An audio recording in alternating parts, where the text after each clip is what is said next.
The theme for train night at Dave's is diesels. So I'm going to do my little bit here in Anaheim, and I'm going to show you what I'm really going to show is just going to be the E-7 type plastic diesels. There's tons more of other ones to go with. I've got these guys laid out on the track pretty much in the order that of the year they were released, as far as the Santa Fe being the first. There's your New York Centrals.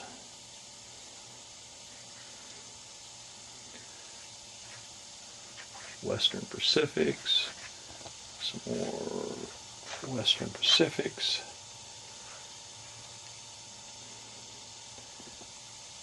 Rock Islands. The one glaring hole in my collection would be right in about here, and that's Allstate. I do not have a set of Allstates. I had a really nice set and I sold them because they were part of a box set, and I got rid of the whole set. And then there's your New Haven, your Penn Central, and then down here are a couple of custom ones. The Santa Fe in freight colors. And my newest one, they're really not 100% done. And you'll get a better shot of them maybe a little bit later, but those are a set of Reading diesels.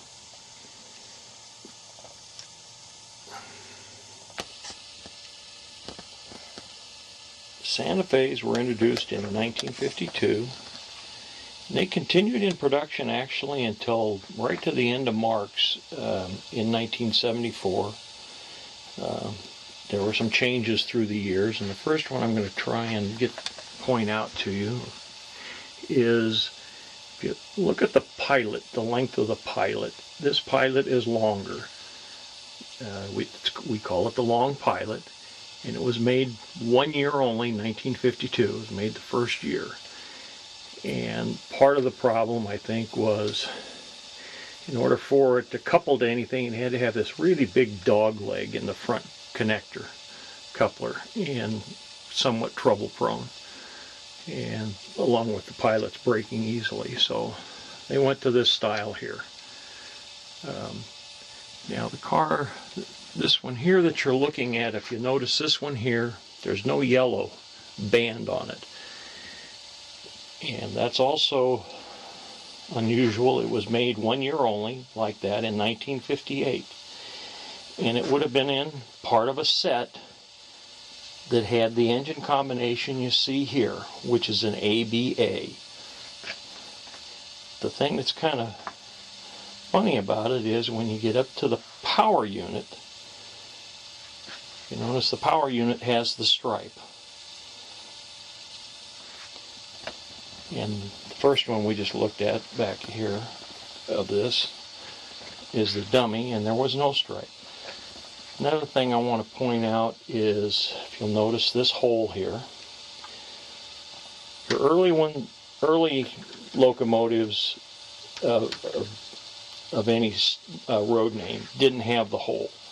Somewhere along the line, Marx introduced a thing called Deisel roar, and this was the mounting hole for it. So from a certain point on, they all had that mounting hole.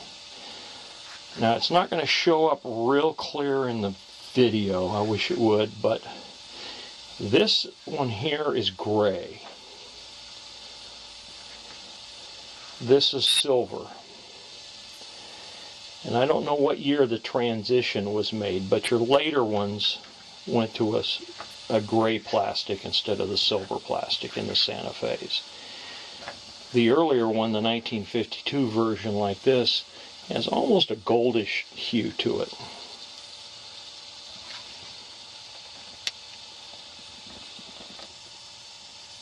Next one up was the New York Central. A couple of unusual things about the New York Central. Unlike the Santa Fe that was made from 1952 steady through 1974, the New York Central had 3 distinct periods of manufacture. It started and stopped a couple of times. The first ones were in 1953, and the last ones were around 1974, but there were a couple of stops in between. Another thing to notice on them is they make what they call a short and a long flag. And I think here you can see what we're talking about, this being the short flag, this being the long flag.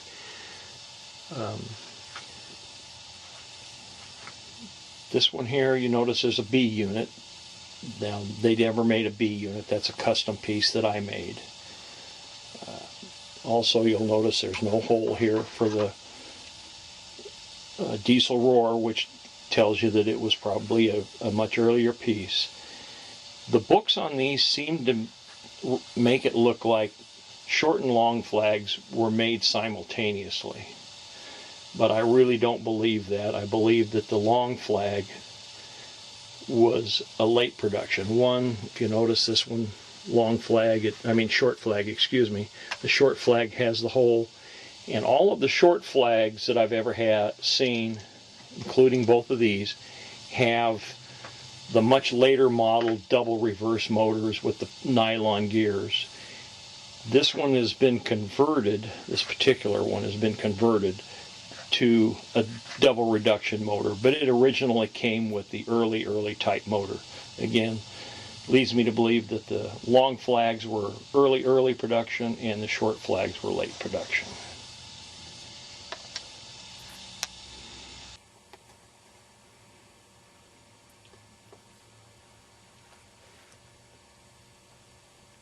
Green and yellow Western Pacifics. They were made from the 1956 through about 1960.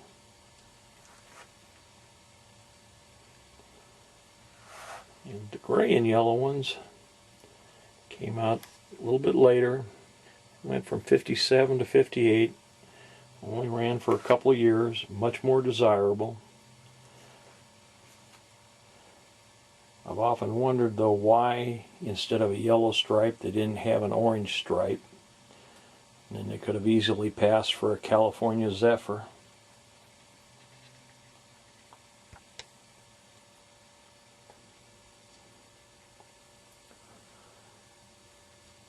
Rock Islands came in combinations of ABAs also, and they had a nice long run, 1958 through 1974.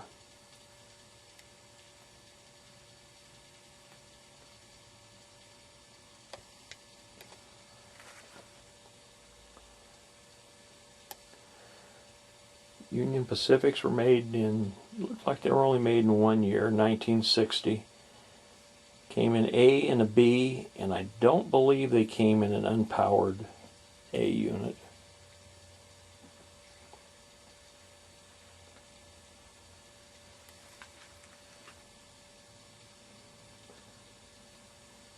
New Havens were made from 1960 to 74. I only have a powered A unit here, but they did come in A, B, and A's. And very colorful with the McGinnis paint scheme.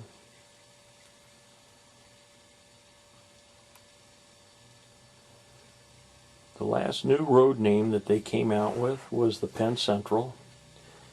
And these were from 1971 to 73. These tend to be the most expensive of all of the diesels. And they came in a power unit like this, and they also came in a dummy A unit, which I don't have.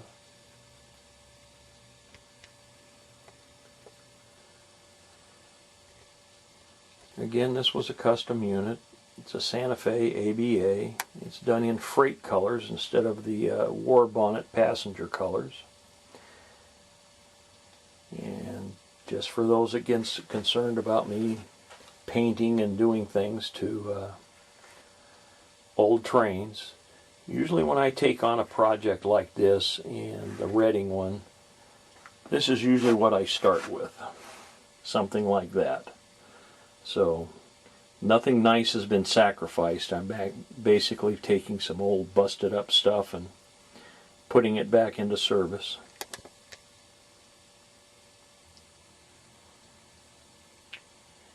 And again, some more customs. These are a Reading AA set. My inspiration for these was a photograph that my kid brother had sent me, a night picture of a pair of these sitting alongside a building at night with lights shining on them. They're just really beautiful looking trains, and so I just had to have one. So there you go.